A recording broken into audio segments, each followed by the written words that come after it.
Neymar জুনিয়রের দুর্দান্ত হ্যাটট্রিকের পর ওই কথাটা আরও একবার ফিরিয়ে আনতে চাই।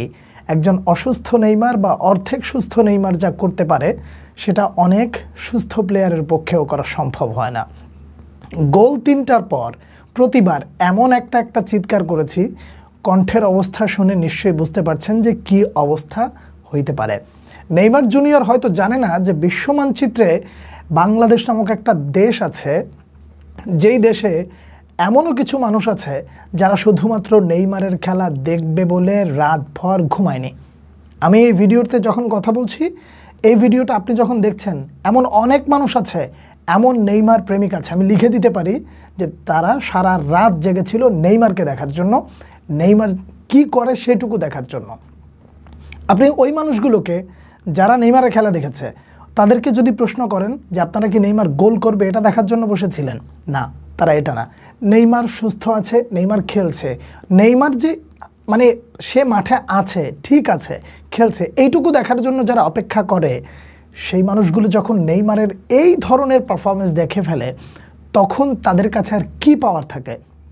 কিছুটা বোধহয় আমার মতন অবস্থা তাদেরও হয়েছে যে কণ্ঠ বসে গেছে। এইরকম চিল্লাপাল্লা খুব কম করেছি। আর নেইমারের কাছ থেকে এইরকম একটা কামব্যাক, কখন এই কামব্যাকটা দিল? কার্লো আনচেলত্তি এই যে একদিন বা দুদিন আগেই একটা কথা বলল যে নেইমার জুনিয়র যদি মানে 100% ফিট না থাকে তাহলে তো হবে না, তাকে 100% ফিট থাকতে হবে, প্রয়োজনে যদি 100% ফিট না থাকে তাহলে ওখানে নাকি অন্য কাউকে নেওয়া হবে। এই ধরনের কিছু কথাবার্তা মিডিয়া ছড়িয়েছে। কার্লো আনচেলত্তিকে আজকের খেলাটা দেখেছেন নেইমারের?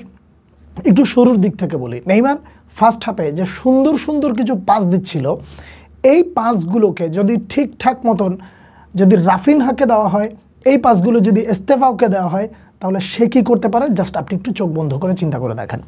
নেইমার জুনিয়রকে দিয়ে আপনার গোল করাইতে হবে না, নেইমার জুনিয়রকে দিয়ে আপনি শুধু মাঠে রাখেন, তাকে শুধু একটু মাঠে রাখেন, একটু সুস্থ থাকতে দেন, তখন সে কী করতে পারে সেটা আমার মনে হয় না নতুন করে আর বলার দরকার আছে।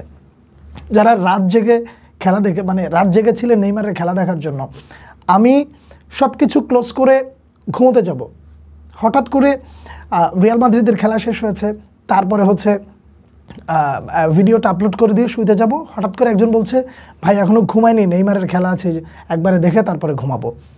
তখনও হঠাৎ করে মনে পড়লো আসলেই তো আমি তো এটা একদম খেয়াল করিনি, বসেছিলাম শুধুমাত্র নেইমারকে দেখব বলে।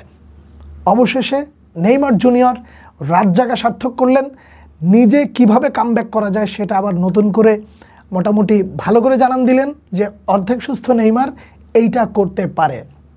Yes, he did it. Neymar জুনিয়রের পক্ষে সম্ভব। এই এক পা নিয়ে, এই অর্ধেক সুস্থ নেইমারকে নিয়ে যদি ওয়ার্ল্ড কাপে যায় ব্রাজিল, তাদের আত্মবিশ্বাস, ড্রেসিং রুমের আত্মবিশ্বাস কী পরিমাণে বেড়ে যাবে সেটা আর নতুন করে বলার অপেক্ষা রাখে না। গলার অবস্থা খুবই খারাপ হয়ে গেছে, চিল্লা পাল্লা কী করছে আমি নিজেও জানি না, পুরো রুমটা মনে হয় এলোমেলো হয়ে গেছে। নেইমারের কাছ থেকে এই ধরনের ফিনিশিং, কোন জায়গা থেকে ফিনিশিংগুলো দিছে আপনারা নিশ্চয়ই দেখেছেন, আপনারা চোখ ভরে উপভোগ করেছেন।